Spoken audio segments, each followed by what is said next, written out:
It was a crisp autumn evening in the small, sleepy town of Maplewood. The sun had just dipped below the horizon, painting the sky with streaks of orange and purple before surrendering to the encroaching darkness. Life in Maplewood moved at its own unhurried pace. Kids played outside until dinner time. Neighbors exchanged friendly waves, and everyone seemed content with their simple routines. Among those children was Sam, a curious 13-year-old boy who always found himself drawn to adventure. Sam wasn't like most kids his age. While others were happy playing video games or watching TV shows, he preferred exploring the world around him. He loved climbing trees, wandering through forests, and investigating abandoned places. His parents often warned him about staying safe, but Sam couldn't resist the thrill of discovery. To him, every rusted gate, every creaky floorboard, and every shadowy corner held secrets waiting to be uncovered. Little did he know, one of those secrets would soon put him in grave danger. That evening, Sam decided to explore the old factory on the outskirts of town, a place locals avoided because of its eerie reputation. Built decades ago, the factory had once been the heart of Maplewood's economy, producing textiles that supplied nearby cities.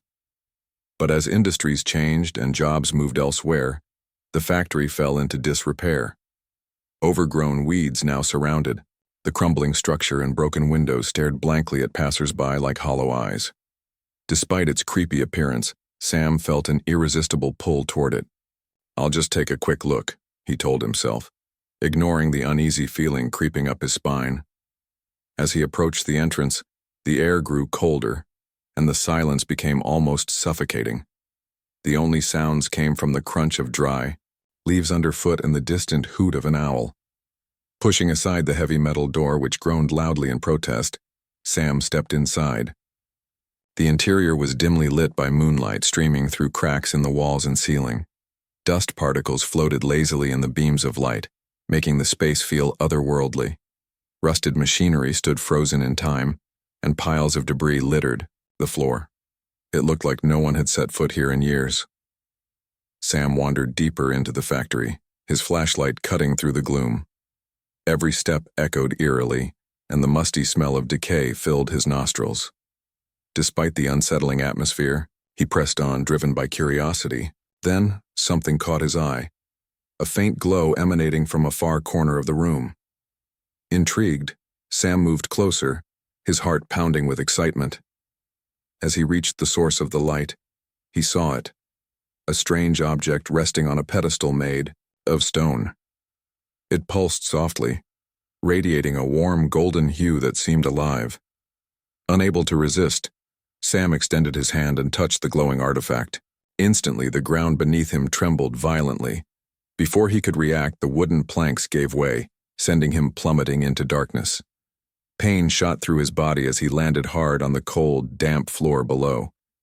Gasping for breath, Sam tried to sit up, but sharp pain in his leg stopped him. He realized with growing dread that he might have broken it. Panic began to rise within him as he took stock of his surroundings. He was in some kind of underground chamber, pitch black except for the faint glow coming from above. The hole he'd fallen through. "Help!" Sam shouted, his voice trembling. But there was no response, only the sound of dripping water somewhere in the distance. He fumbled for his phone, desperate to call for help, but the screen remained stubbornly blank. No signal. Tears welled up in his eyes as reality sank in. He was trapped, alone, and hurt. The initial shock gave way to fear, and then anger. Why? Hadn't he listened to his parents? Why had he come here alone? Time passed slowly in the suffocating darkness. Each minute felt like an eternity. Sam tried calling out again and again, hoping someone would hear him, but the silence mocked his efforts. Exhaustion eventually overtook him, and he slumped against the wall, shivering from both cold and fear. Just when he thought things couldn't get worse, faint noises began echoing through the chamber, scratching, scuttling sounds that sent chills down his spine. Was it rats? Or something else entirely? Sam hugged his knees tightly, trying to make himself as small as possible. For the first time in his life, he truly understood what it meant to be afraid. Unbeknownst to Sam, his disappearance hadn't gone unnoticed. Back in town, John, a disabled war veteran, was preparing for bed when news of a missing boy reached his ears.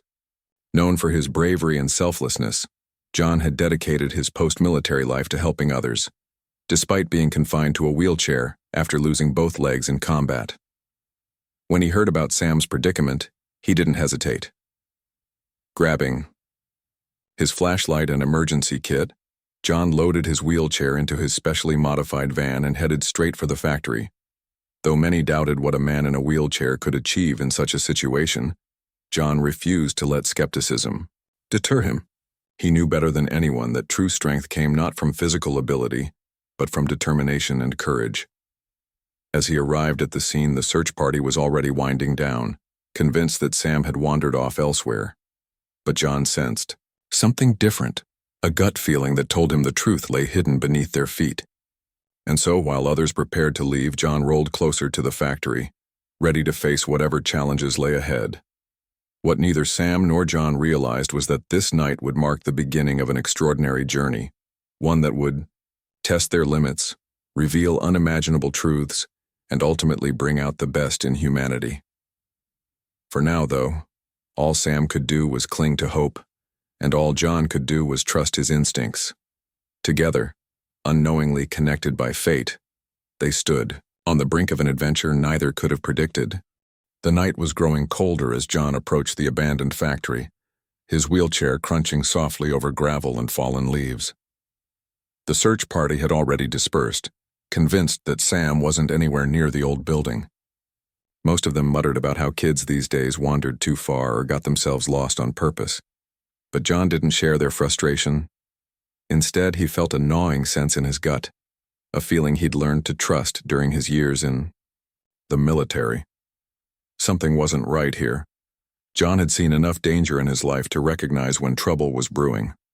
Losing both legs in combat hadn't dampened his instincts. If anything, it had sharpened them. Now sitting in his wheelchair with his flashlight clutched tightly in one hand, he scanned the area carefully.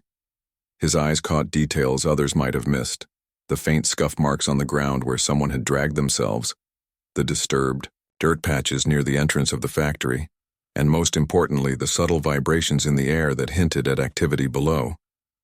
"Hey, wait," John called out to one of the last remaining rescuers, a young volunteer firefighter named Lisa. She turned back, looking at him skeptically. "What is it?" she asked, clearly impatient to leave. "I think we're missing something."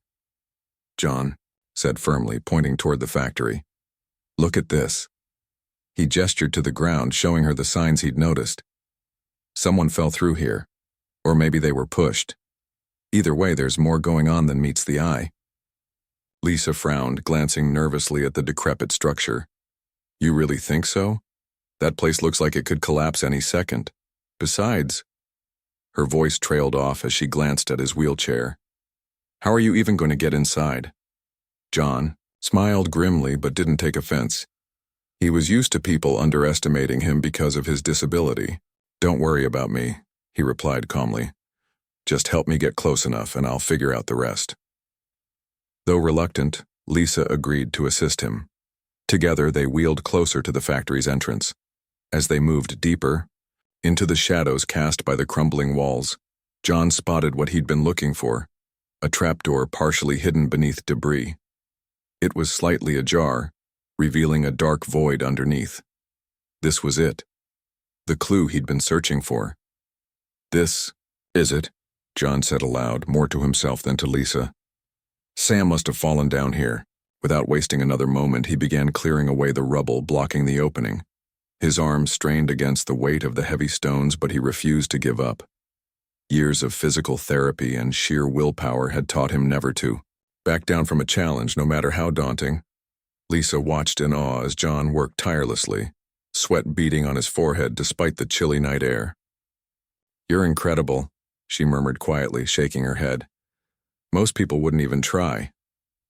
John chuckled softly, though his focus remained unwavering.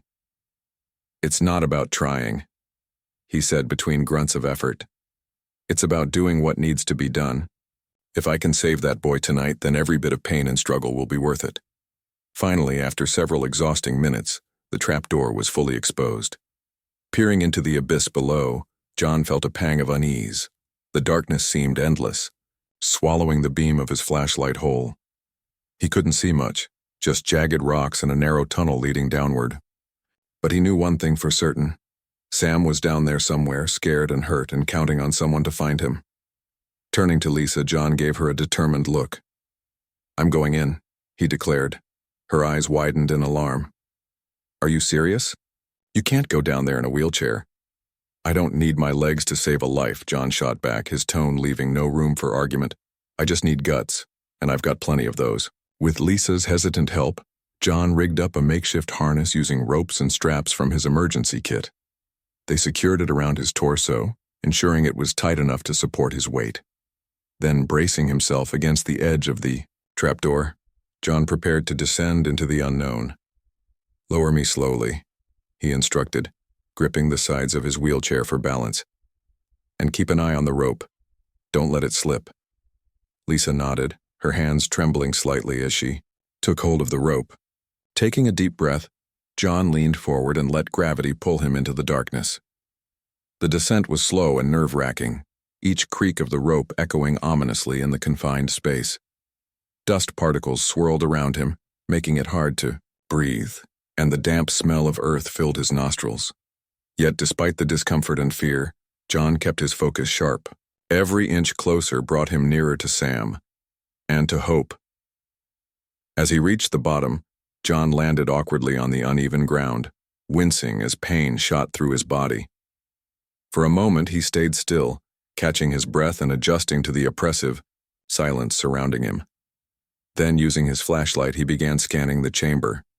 The beam revealed a labyrinth of tunnels branching off in different directions, all shrouded in shadow. Somewhere in this maze, Sam was waiting. "Sam!" John called out, his voice echoing eerily. "Can you hear me? It's John. I'm here to help." For a long moment there was no response. Just when doubt started creeping in, a weak reply came floating back. "Shh! Help!" Relief flooded through John as he followed the sound of Sam's voice. Navigating the treacherous terrain was difficult, especially without the use of his legs, but he improvised, dragging himself along using his arms and the strength of his core. Each movement was agonizing, yet he pushed through the pain, driven by the knowledge that a child's life depended on him. When he finally found Sam, huddled against a wall with tears streaming down his face, John's heart broke. The boy looked pale and shaken, clutching his injured leg protectively. "Hey, buddy," John said gently, forcing a reassuring smile onto his face. "I've got you. We're getting out of here." Sam blinked at him, disbelief mixing with gratitude. You came for me?" "Of course I did," John replied, his voice steady and warm. "No one gets left behind. Not on my watch." Using materials from his emergency kit, John fashioned a makeshift splint for Sam's leg and wrapped it securely. Then he positioned the boy onto a stretcher he'd brought along, tying him in place to prevent further injury. "All right, champ," John said, patting Sam lightly on the shoulder. "Let's head home." The journey back up was even harder than the descent. With Sam now added to the load, John relied heavily on Lisa and the other volunteers above to pull them safely to the surface. Every tug on the rope sent sharp jolts of pain through his body, but John gritted his teeth and endured it. He focused on the image of Sam reuniting with his family, drawing strength from the thought of bringing joy back to their lives. When they finally emerged into the cool night air, cheers erupted from the crowd gathered outside. Sam's parents rushed forward, tears streaming down their faces as they embraced their son. Amidst the chaos, John sat quietly in his wheelchair, exhausted but content. Though his body ached and his muscles burned, he knew he'd done something truly meaningful tonight. But little did anyone realize, this rescue mission was only the beginning of a far greater mystery, one that would unravel secrets buried deep beneath Maplewood and test the limits of human courage in ways none of them could have imagined. For now, however, John allowed himself a rare moment of peace, knowing that sometimes bravery wasn't about grand gestures or heroic feats. Sometimes It was simply about showing up when it mattered most and refusing to give up, no matter the odds. As John and Sam emerged from the underground chamber, gasps rippled through the crowd gathered outside. The sight of a disabled man pulling off such an impossible rescue was awe-inspiring. People clapped and cheered, their earlier skepticism replaced by admiration. But John barely noticed the commotion. His attention was fixed on Sam, who was pale but conscious, clutching his parents tightly as they cried tears of relief. For now, the boy was safe. But something about the entire ordeal didn't sit right with John. The factory grounds felt different than when he'd first arrived. There was a strange energy in the air, almost electric, making the hair on the back of his neck stand up. As others fussed over Sam and called for paramedics, John wheeled himself closer to the trapdoor they'd just climbed out of. He shone his flashlight into the dark opening, trying to make sense of what he'd seen below. The symbols carved into the walls, the unnatural glow emanating from deeper within the tunnels. None of it added up. This wasn't just an abandoned factory, it was hiding something far bigger. "John!" Lisa jogged over, her face flushed with excitement. "You did it. Everyone's talking about how brave you were. Seriously, I've never seen anything like that." John nodded absently, still staring at the trapdoor. "Thanks," he muttered, though his mind was elsewhere. "But we might not be done yet." Lisa frowned. "What do you mean?" "We found Sam." "Isn't that enough?" Before John could answer, a low rumble shook the ground beneath them. It started softly, like distant thunder, but quickly grew louder, vibrating through the soles of everyone's feet. People froze, looking around nervously. The once still night air now crackled with tension. Then, without warning, the earth near the factory split open with a deafening roar. Massive chunks of dirt and rock tumbled aside, revealing something, metallic gleaming underneath. Gasps turned into screams as the object began to rise, a towering structure unlike anything anyone had ever seen. Its surface shimmered faintly, reflecting the moonlight in ways that made it look alive. It was shaped like a ship, sleek and angular, with glowing patterns etched across its hull. As more sections broke free from the ground, it became clear there wasn't just one ship. There were several lined up like sleeping giants awakened from slumber. Panic erupted among the crowd. Some people ran blindly, shouting about aliens or the end of the world. Others stood rooted to the spot, paralyzed by shock. Even John, usually calm under pressure, felt a chill run down his spine. Whatever these things were, they weren't human-made. And yet, they hadn't attacked. They simply hovered silently, radiating an aura of power that was both fascinating and terrifying. Amidst the chaos, Sam's voice cut through the noise. "John!" he cried weakly, pointing toward the ships. "That's where the light came. From the thing I touched. It must have been theirs." John wheeled closer to Sam, gripping the boy's shoulder firmly. "Stay calm," he said, keeping his tone steady despite the turmoil around them. "We don't know what they want yet. Let's not jump to conclusions." Sam nodded, though his wide eyes betrayed his fear. Despite everything, John admired the kid's courage. After all he'd been through, Sam was still willing to speak up, to share what he knew. That took guts, and guts were something John understood well. As the initial wave of panic subsided, a small group of curious onlookers, including Lisa, a few scientists from town, and some local engineers, gathered cautiously around John. They were hesitant but intrigued, drawn by the same mix of fear and wonder that gripped everyone else.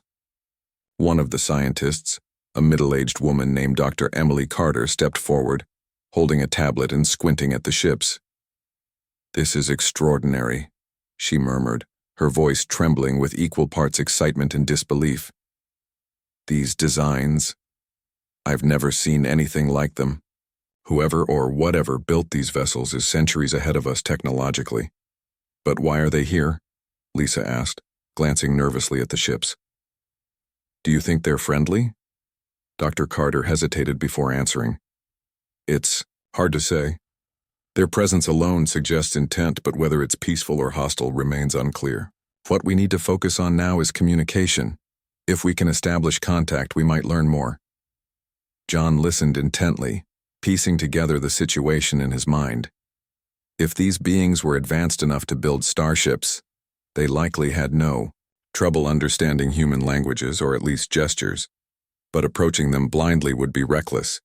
Someone needed to take the lead, to show them that humanity wasn't a threat. And if anyone was going to step up, it might as well be him. "I'll go," John announced suddenly, his voice cutting through the murmurs. All eyes turned to him, surprise written across every face. "What?" Lisa exclaimed. "Are you serious? You can't just roll up to alien spaceships and knock on the door." "Why not?" John countered, raising an eyebrow. "They haven't fired lasers or abducted anyone yet. Maybe they're as confused as we are. Besides, someone has to try. If we act scared or aggressive, we might provoke them." Dr. Carter nodded thoughtfully. "He's right. First impressions matter. If we approach peacefully, we may avoid escalating tensions." With renewed determination, John positioned his wheelchair closer to the nearest ship. Though his heart raced, he forced himself to appear calm and composed. Raising one hand slowly, palm open in a universal gesture of peace, he called out loud enough for the crowd to hear, "We're not your enemies. We only want to understand." For a long, tense moment, nothing happened. The ships remained motionless, their surfaces reflecting the dim light like mirrors. Just when John began to doubt his decision, a section of the nearest vessel slid open with a soft hiss. A beam of light spilled out, illuminating the ground in front of him. From within, figures emerged, not human, but humanoid. Their bodies were tall and slender, with smooth, iridescent skin that seemed to shift colors depending on the angle of the light. Their large, almond-shaped eyes studied John curiously, unblinking. The crowd behind him gasped collectively, but John held his ground. Slowly, deliberately, he raised his other hand to match the first, maintaining eye contact with the nearest figure. "We mean no harm," he repeated, enunciating each word carefully. "Can you understand me?" The beings exchanged glances, their movements fluid and graceful.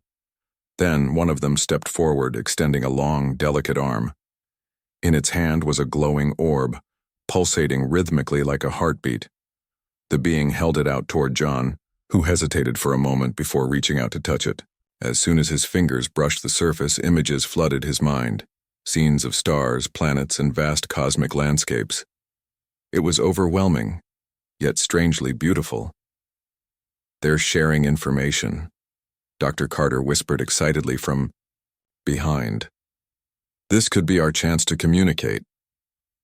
Encouraged by the experience, John leaned forward slightly, gesturing toward the crowd. "We come in peace," he said again, this time with added emphasis. "We're curious about you, too." The beings tilted their heads as if considering his words. Then, after what felt like an eternity, they stepped back into their ship, the hatch closing smoothly behind them. For a moment, John feared he'd failed. But then, a new sound filled the air. A series of melodic tones echoed from the ships, harmonizing in a way that sent shivers down everyone's spines. It wasn't speech exactly, but it carried meaning nonetheless. "They're responding," Dr. Carter breathed, typing furiously on her tablet. "We need to analyze this pattern. If we can decode it, we might be able to establish two-way communication." Though exhausted and sore from his earlier efforts, John couldn't help but smile. Against all odds, they'd taken the first step toward bridging the gap between humans and these mysterious visitors. The road ahead would undoubtedly be fraught with challenges, but for now, hope burned brightly in the hearts of everyone present. As the crowd dispersed reluctantly, many casting lingering glances at the ships, John stayed put, watching the vessels hover silently above the ground.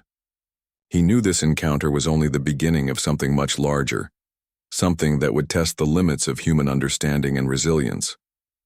But deep down, he believed in the power of courage and compassion to overcome even the greatest unknowns.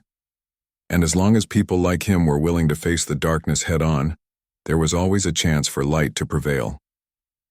The night stretched on, and though the initial shock of the alien ships had subsided, the atmosphere remained tense.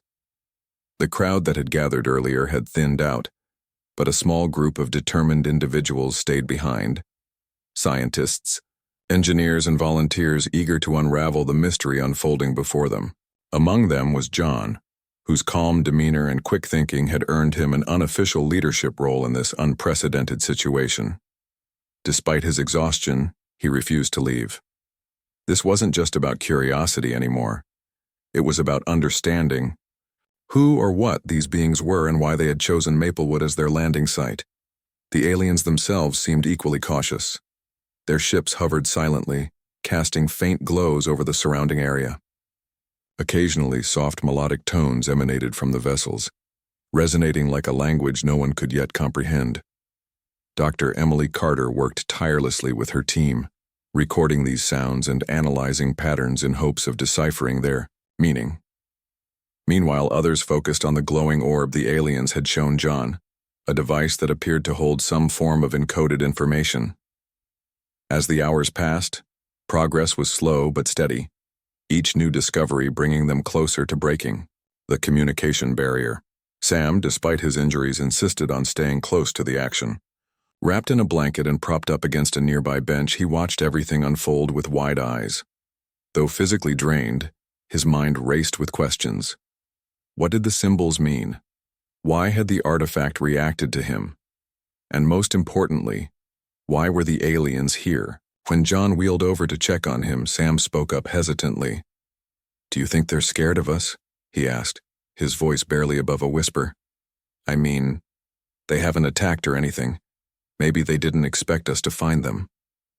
John paused, considering the question. It was a possibility he hadn't fully considered until now. "You might be onto something," he admitted. "They've been hiding underground for who knows how long. If we stumbled upon them by accident, maybe they're as unsure about us as we are about them." This idea sparked a shift in perspective among the group. Instead of viewing the aliens as potential threats, they began treating them as fellow explorers, beings caught in an unfamiliar environment, seeking answers just like everyone else. With this mindset, efforts to communicate intensified. Using a combination of gestures, visual aids, and even music, the humans attempted to convey messages of peace and cooperation. Each attempt was met with subtle responses from the aliens, changes in light patterns, shifts in tone frequencies, or movements of their sleek forms. Slowly but surely, a fragile bridge of trust began to form. By dawn, the breakthrough came. After hours of trial and error, Dr. Carter's team managed to decode part of the melody emitted by the ships. It wasn't a direct translation into human language, but rather a series of mathematical sequences and spatial coordinates. These patterns corresponded to star systems far beyond Earth's reach, suggesting the aliens' origins lay deep within the cosmos. But there was more. A fragmented narrative embedded within the data hinted at distress. They weren't invaders or conquerors. They were refugees. "They're stranded," Dr. Carter announced during a hasty meeting with the group. Her voice trembled with both excitement and concern. "From what we can gather, their ship malfunctioned while traveling through space. They crash-landed here centuries ago and have been repairing it ever since." That glowing object Sam touched, it was a distress beacon meant to signal passing spacecraft for help. The revelation sent ripples through the group. For all their advanced technology, these beings were vulnerable, relying on ancient machinery to survive. The realization softened any lingering fears and replaced them with empathy. If anything, humanity's arrival might have been their first real chance at rescue in hundreds of years. Encouraged by this newfound understanding, John decided it was time to take another bold step. Rolling his wheelchair closer to the nearest ship, he raised his hands once again in a gesture of goodwill. This time, however, he brought something with him, the glowing orb the aliens had shared earlier. Holding it aloft, he called out loudly, ensuring his voice carried across the clearing. "We know you're stranded," he said, speaking slowly and clearly. "We want to help. Tell us what you need." For a moment, nothing happened. Then, the ship's surface shimmered, and the same being who had approached John earlier stepped forward. Its elongated fingers reached out, gently reclaiming the orb. But instead of retreating immediately, the alien paused, tilting its head as if studying John intently. A low hum filled the air, growing louder and more intricate until it formed a rhythmic pattern. To everyone's astonishment, lights along the ship's hull began flashing in sync with the sound, creating a dazzling display that left the crowd breathless. Dr. Carter rushed to analyze the new sequence, her fingers flying across her tablet. "It's a map," she exclaimed after several tense minutes. "They're showing us where their damaged components are located. They're asking for assistance."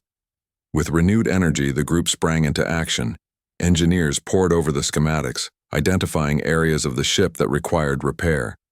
Others scavenged tools and materials from nearby workshops, improvising solutions based on the limited resources available. Even Sam pitched in, sketching rough diagrams of the symbols he'd seen underground. His memory proved invaluable, providing context that helped piece together the puzzle. As repairs progressed, interactions between humans and aliens grew more frequent and more meaningful. Simple exchanges of gestures evolved into complex demonstrations of intent. Tools were exchanged, techniques shared, and mutual respect deepened. Though the two species couldn't speak directly, their bond transcended words. Every successful fix brought smiles of relief from the aliens, their luminous skin glowing brighter with gratitude.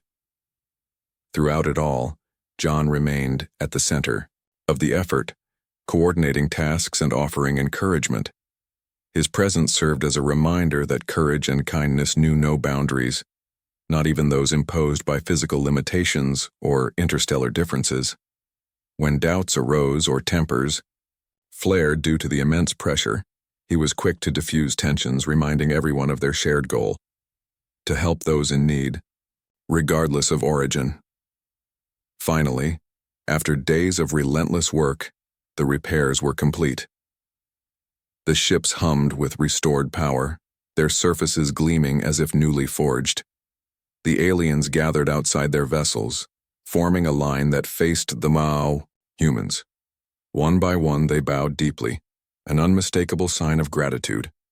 John, Lisa, Dr. Carter, and the rest of the team responded in kind, bowing back in acknowledgement. Tears welled up in many eyes, not out of sadness, but out of profound connection. In that moment, humanity and extraterrestrial life stood united, bound by compassion and collaboration. Before departing, the aliens extended one final gesture of goodwill. Through the glowing orb, they transmitted a message, not in words, but in images and emotions. Scenes of distant stars, thriving civilizations, and peaceful coexistence flooded the minds of those present. It was a promise. Though they were leaving, they would remember Earth and its people fondly. Perhaps someday, their paths would cross, again under better circumstances. As the ships ascended into the sky, leaving behind trails of shimmering light, the crowd erupted into applause. Cheers mingled with tears as everyone processed what they'd witnessed. Against all odds, they had turned a potentially catastrophic encounter into an opportunity for growth and understanding. And at the heart of it all was John, a disabled man whose bravery and determination had inspired an entire community to rise above fear and embrace the unknown. Rolling away from the launch site, John glanced down at Sam, who was smiling despite his lingering soreness. "You know," John said with a grin, "sometimes the scariest moments lead to the greatest discoveries. All it takes is a little courage and a lot of teamwork." Sam nodded, looking up at the fading streaks of light in the sky. "And maybe a guy in a wheelchair," he added with a chuckle. John laughed softly, patting the boy's shoulder. "Yeah, maybe that too." Though the aliens were gone, their impact lingered. Maplewood would never be the same again, not just because of the visitors, but because of the way the town had come together to face the challenge. In the end, it wasn't about aliens or spaceships. It was about proving that no matter how different or distant someone might seem, kindness and Cooperation could bridge even the widest gaps, and for John that was a lesson worth remembering forever. The days following the aliens' departure were unlike anything Maplewood had ever experienced.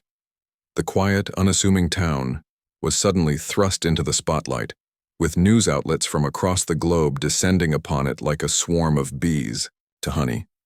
Reporters camped outside homes, microphones in hand, eager to capture first-hand accounts of the extraordinary event. Scientists and government officials arrived shortly after, their presence adding an air of seriousness to the chaos. Yet amidst all the attention, life in Maplewood began to return to normal, or as close to normal as possible after such an encounter. For John, the aftermath was both rewarding and exhausting.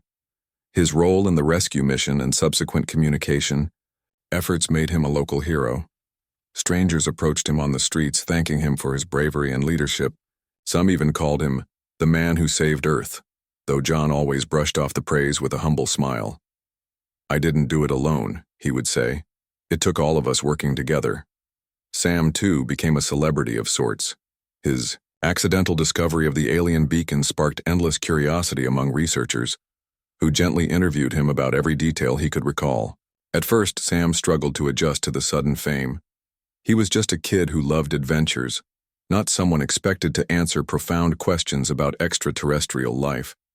But over time, he found comfort in sharing his story, especially when he saw how inspired others were by his courage. For once, being the center of attention didn't feel so bad. Despite the whirlwind of activity, the true impact of the event wasn't measured in headlines or scientific breakthroughs. It was felt in the hearts of the people. Neighbors who had barely spoken before now gathered regularly to discuss what they'd learned. Families spent evenings gazing at the stars, wondering if the aliens were watching them too. Even skeptics admitted that something remarkable had happened, something that challenged their understanding of the universe. Dr. Emily Carter and her team continued analyzing the data collected during the encounter, poring over every fragment of information like detectives solving a cosmic mystery. They discovered fascinating details about the aliens' technology, how it harnessed energy from distant stars, how it adapted to different environments, and how it prioritized sustainability above all else. These insights offered humanity a glimpse into possibilities far beyond current capabilities, sparking debates about ethics, responsibility, and the future of space exploration. But perhaps the most profound change occurred within the community itself. The experience brought people closer together, fostering a sense of unity and purpose that hadn't existed before. Fundraisers were organized to support local projects, schools introduced new programs focused on science and intercultural understanding, and volunteers rallied around causes aimed at making the world a better place. It was as if the aliens' visit had planted seeds of hope that blossomed into action. One evening, several weeks after the ships had vanished into the cosmos, John hosted a small gathering at his house. Friends, neighbors, and key members of the rescue team sat around his living room, swapping stories and reminiscing about the events that had changed their lives forever. Sam was there too, seated comfortably on the couch with a plate of cookies balanced on his lap. Though still recovering from his injuries, he looked healthier and happier than he had in weeks. As the conversation turned to reflections on the alien's message, Lisa leaned forward, her expression thoughtful. "Do you think they'll come back?" she asked, voicing a question that had lingered in everyone's minds. John shrugged, swirling the coffee in his mug. "Maybe. Maybe not. But honestly, I don't think it matters. What matters is what we've done since they left." He paused, looking around the room at the faces of those who had stood by him through it all. "We showed them, and ourselves, that humanity has the capacity for compassion and cooperation. We proved that fear doesn't have to dictate our actions, and we reminded each other that no matter how big the challenge, we can face it together." His words resonated deeply, drawing nods of agreement from the group. Dr. Carter added, "Their visit forced us to confront questions we've been avoiding for decades. Are we ready to join the galactic stage? Can we rise above our differences and act responsibly? Whether or not they return, their legacy will shape the choices we make moving forward." Sam listened intently, absorbing every word. When the adults fell silent, he spoke up softly. "I think they trusted us," he said, his voice filled with conviction. "They showed us their weakness because they believed we'd help. That means something, doesn't it?" "It means everything," John replied, giving the boy a proud smile. "Trust is hard to earn, but it's also powerful. If we honor it, if we use this moment to grow and improve, then maybe someday when we meet other beings out there, we'll be ready." The room fell quiet as everyone contemplated the weight of his statement. Outside, the night sky stretched endlessly overhead, dotted with countless stars. Somewhere among them, the aliens were continuing their journey, carrying memories of Earth and its people. Perhaps they told stories of their brief stay, describing a species capable of kindness despite its flaws. Or maybe they simply carried gratitude, knowing they'd left behind more than they'd taken. In the weeks and months that followed, Maplewood embraced its newfound identity as a symbol of hope. A monument was erected near the factory site, a sleek, modern sculpture depicting human hands reaching toward alien forms, symbolizing connection and unity. Schools adopted new curriculums, emphasizing critical thinking, empathy, and environmental stewardship. Community leaders launched initiatives to address global challenges, inspired by the aliens' emphasis on sustainability and harmony. As for John, he returned to his volunteer work with renewed vigor. His wheelchair became less of a limitation and more of a testament to resilience, inspiring others to push past their own obstacles. He often visited Sam, checking in on the boy's progress and encouraging him to pursue his dreams. Together, they dreamed of a future where humanity reached for the stars, not out of greed or conquest, but out of curiosity and goodwill. One crisp autumn evening, nearly a year after the encounter, John found himself sitting alone on his porch, staring at the horizon. The sun was setting, casting golden hues across the sky.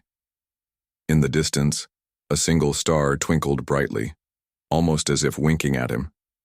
He smiled, feeling a strange sense of peace wash over him. "Thank you," he whispered, quietly, unsure if anyone or anything was listening. But deep down, he knew the aliens had heard him. Not in words, but in actions. Their trust had ignited a spark within humanity, a reminder that even in the vastness of the universe, connection was possible. And so, life went on, in Maplewood, forever, changed by the brief visit of strangers from another world. The memory of their glowing ships and melodic tones lingered in the collective consciousness, a beacon guiding humanity toward a brighter future. As John wheeled back inside, closing the door behind him, he couldn't help but feel hopeful. After all, the greatest journeys weren't measured in miles traveled or galaxies explored. They were defined by the bonds forged along the way. In the end, it wasn't about aliens or starships. It was about proving that no matter how vast the unknown, courage and compassion could light the path forward. And for John, Sam, and everyone touched by the experience, that was a lesson worth cherishing for generations to come.